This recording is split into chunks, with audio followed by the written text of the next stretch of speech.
I mean, you know.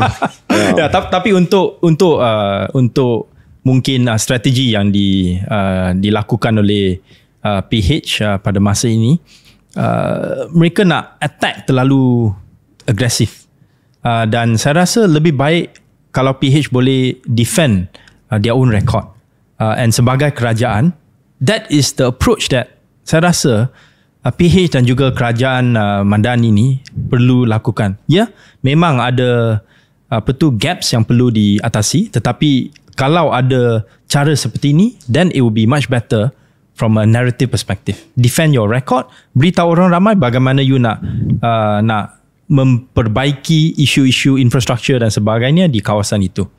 Saya rasa soal kesedaran dari kalangan ahli-ahli politik sendiri, terutamanya Pakatan Harapan dan Barisan Nasional, bahawa rakyat sekarang dia memang tak minat pada ahli politik.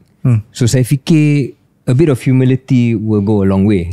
So kerendahan hati, cara respon kepada kekalahan sewaktu berkempen dengan nada yang lebih sederhana, cara kritik lawan itu secara sederhana. Dan mungkin mesej ini sama juga untuk Perikatan Nasional yang menang lah.